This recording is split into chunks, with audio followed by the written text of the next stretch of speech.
그렇게? 사실이 맞췄습니다. 어? 천하고 맞잖아요. 여기가 그렇게 오랬는데 사과를 했잖아요. 그래서 질문이 좀 많은 걸 가지고 뭘 그렇게 하겠어요? 아니 하루 종일 지금 답변하시니까 당신도 그렇게 시작하겠습니다. 그렇게 안타까우세요? 저희 이진동 안타깝습니다. 대검차장님 질의하겠습니다. 네. 자 추미애원 드립시오.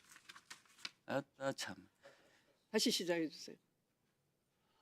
이진동 대검차장님 예. 시작하겠습니다. 네, 윤석열 내란의 그 장기적인 목표는 부정선거를 핑계로 국회를 해산하고 장기 집권을 획책한 것으로 보입니다. 그러나 해필이면 왜 12월 3일이냐라는 것은 12월 3일자 내란을 촉발시킨 것이 바로 명태균 수사라는 것을 제가 오전에 질의를 했는데요. 이어서 하겠습니다. PPT 한번 보시죠. 이것은 명태균 수사 보고서인데요. 보고서의 발신란을 보시면 창원지검 수사과장 검찰 수사 서기관으로 돼 있고요. 이것을 검사장한테 수신처로 해서 보내고 있습니다. 자, 윤석열과 그 배우자 김건희 그리고 여당 정치인이 연루된 대형 사건입니다. 살아있는 최고 권력의 심장부와 관련된 사건을 검사도 아닌 수사관에게 배당했습니다.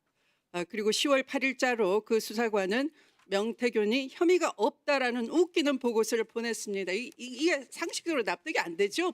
보시더라도 얼마나 납득이 안 되냐 하면 명태균 사건 주요 일지를 한번 보시겠습니다. 10월 8일 회미협점 의견 송치 전, 한 달 전이죠. 바로 대형 사건임을 이미 감지를 하는 보도가 있었어요. 10월 21일 그러니까 한 열흘 좀 지나서 강혜경 씨 제보가 언론을 탑니다. 김건희가 김영선 공천 주고 명태균의 생계를 책임지게 했다라는 증언이 나오고요. 또 10월 31일 더불어민주당에서 윤석열의 직접 개입한 육성을 공개합니다. 그 김영선이 공천 좀 해줘라 했다. 그래서 당에서 말이 많다 하는 그 유명한 녹취인 것이죠. 이것만 보더라도 저 수사관의 무혐의 결정이 얼마나 황당한지 금방 드러나 버린 겁니다. 조롱한 거죠, 법치를. 자, 그리고 제가 법무부 장관 시절에 윤석열 검찰총장을 감찰하고 징계 청구했을 때 주로는 특징이 있습니다. 공소시효 지나가기를 획책하면서 이 수사권이 없는 인권감독관실 조사권밖에 없는 데를 장모 사건도 보내서 사건을 매장하는 버릇이 있더라고요. 이것도 마찬가지입니다. 윤석열 검찰총장 시절 배운 바대로 같은 수법을 하는 거죠. 정유미 창원지검장 바로 대표적인 친윤 여검사이죠. 그가 했던 것이 바로 사건을 조사권밖에 없는 수사관에게 보내서 검사의 수사도 거치지 않고 서둘러 종결하려고 했던 이른바 수사 틀어막기 수틀막이라 하겠습니다. 자, 수틀막은 이렇게 해서 미수에 그칠 수밖에 없는 것인데요. 수틀막, 수사 틀어막기 행태가 얼마나 우스웠는지 한번 예를 들어보겠습니다. 24년 10월 26일 황금폰의 위치를 검찰은 파악해냈습니다. 그런데 일부러 압수수색하지 않았습니다. 12.3 개헌 이후에 명태균이 검찰에 자진 제출을 했고요. 또 기자를 통해서 더불어민주당도 또 알고 있는 사실이죠. 아까 오전에 제가 하나 현출해 드렸죠. 아마 날마다 하나씩 공개될 것 같은데 검찰의 수사 틀을 막기가 이제 전 국민이 알게 되는 광경이 벌어질 것입니다. 긴장하시기 바랍니다. 자, 11월 13일 한번 보시죠. 수사 보고서입니다. 이 수사 보고서는 이 수사 보고서인데요. 아주 이례적입니다. 한마디로 말하면 이 수사 보고서는 얼마나 김건희 윤석열을 향하는 수사를 틀어막았으면 수사검사 8명이 몽땅 다 합동으로 연명했습니다. 이것은 수사 틀어막기 저항문건이나 다름없습니다. 수틀막 저항문건이라 명명하겠습니다. 검사들은 낱낱이 증거를 제시하고 수사팀의 판단을 제시했습니다. 그리고 수사를 계속해야 되는 이유를 들었습니다. 자, 한번 볼까요? 김건희, 명태균 카톡 하나만 보겠습니다. 김건희가 머투 편집국장 머니투데이를 얘기합니다. 다음 주부터 PNR 여론조사 중단시킴, 숫자가 이상하다고, 윤이 높게 나온다고, 뉴시스는 편집국장이 글로벌 리서치랑 아는 사이라 갑자기 진행, 그리고 김건희가 계속하죠. 이재명 쪽에서 머투의 PNR 조사 문제 삼아 왔음. 그게 통한 듯 머투의 항의가 필요하다라고 합니다. 그리고 꽤가 많은 김건희는 이걸 누가 보내왔다고 능지시합니다. 그러자 명태균이 이렇게 답합니다. 제가 정리할게요. 걱정하지 마세요.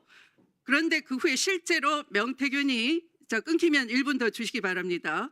명태균이 머니투데이에서 뉴데일리로 여론조사 언론사를 변경해서 해결했다라고 합니다. 김건희는 명태균이 제공하는 여론조사를 단순 참고용으로 제공받은 것이 아니라 명태균에게 윤석열 후보에게 유리한 여론조사를 요청한 것으로 의심할 만한 정황이 있으니 이를 수사해야 한다고 수사팀 8명이 강조했습니다. 이 수사팀의 수사 보고서가 11월 13일 있었는데요. 그리고 명태균 구속된 이후에 수사는 잠잠 오리무중이고요. 그 사이에 내란이 일어났고요. 자, 결론적으로 강혜경으로부터 이 인원 증거 다 제출받았습니다. 강혜경은 검사의 수사 의지를 본 것이죠. 신뢰하고 줬더니 수사에 이렇게 적극적인 검찰은 수사에서 배제해버렸습니다. 자, 여태까지 윤석열이 한 짓은 어땠나요? 중요 사건을 수사한 이후에 공판에서 설령 그 검사가 타지로 전출을 하더라도 직관을 시켜가면서 수사를 집요하게 했습니다.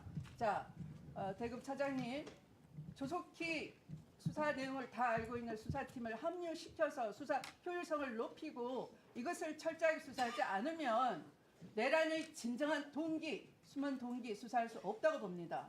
어떻게 하시겠습니까? 네, 의원님 답변 드려도 되나요? 네. 하도 많은 말씀하셔갖고요. 우선 그 수사과 배당이 수사 의지가 없냐 말씀하셨는데 사실 이제 저희가 사안이 가볍거나 하면은 경찰에 이첩을 해버립니다. 사안이 중하다 생각했기 때문에 검찰에서 하는 거고 검찰에서 하는 수사 방식은 검사실에서 직접 하는 게 있고 검사 지휘받는 수사과에 내려보내는 게 있습니다. 그래서 이거는 사안의 중요성을 깨닫고 경찰에 안 내려보내고 수사과에 내려보는 겁니다. 그래서 무혐의를 했어요. 그리고 이제 위원님 그리고 이제 수사과에서 송치를 할 때 무혐의 된 거는 그때 이제 그 수사가 그 선관위에서 고발된 거하고 수사 의뢰된 게 있는데 수사 의뢰된 게 기부행위에 관련된 건데 기부행위에 관련된 법리 검토해 보니 이거는 기부행위가 아니고 정자법 위반이다 해서 기부행위에 대해서 수사 의뢰된 걸 무혐의한 거고 정자법으로 저희가 따로 구속을 한 겁니다. 그리고 이제 황금폰 관련해서는 황금폰은 위치가 파악됐으면 저희가 벌써 압수했겠죠. 나중에 압수했지 않습니까? 압수할 생각이 없었으면은 나중에도 압수를 안 했겠죠. 근데 압수를 했기 때문에 그 위치를 찾기 위해서 계속 피의자를 설득하는 과정에서 어디에 돌려서 파기하라 이것도 계속 이 사람이 딴소리를 하니까 야 그렇게 손쉽게 인멸할 수 있는데 왜 그렇게 어렵게 하냐 하는 설득 과정에서 나오는 말이고 결국엔 저희가 이제 받아갖고 다 압수를 했고 수사보고서가 8명으로 연명됐다는데 저도 사실 저게 수사를 해봤지만 저렇게 수사보고서에 검사가 여러 명이 연명한 건 저도 흔하진 않은 건데 저거에 비춰보면은 그 당시도 마찬가지로 수사에 대해서는 철저히 하겠다는 그 의사표시이고 지금도 저희 그 총장을 비롯해서는 다 수사는 철저히 하겠다는 의지는 변함이 없습니다. 그리고 이제 파견 검사 복귀 말씀하시는데 지금 현재 수사팀은 거의 숫자가 유지가 돼 있고 그 일부 파견된 거는 이제 다른 청의 업무가 어렵기 때문에 복귀를 했지만 그 중요 사건이나 할 땐 다시 직대를 해서 와서 겸용을 하면서 수사를 하고 있는 겁니다. 그래서 현재 수사팀은 숫자는 제가 알기로는 1명은 늘었지 줄어들진 않았던 걸로 알고 있습니다. 하여튼 철저히 수사하도록 하겠습니다. 이 강혜경으로부터 증거를 다 제출받았던 검사는 여전히 수사팀에 네, 자 알겠습니다. 자 제가 알기로는 그런 걸로 알고 있습니다. 예. 확인해 보겠습니다. 자, 주진 의원님 들어주십시오. 공수처장님, 이 자리는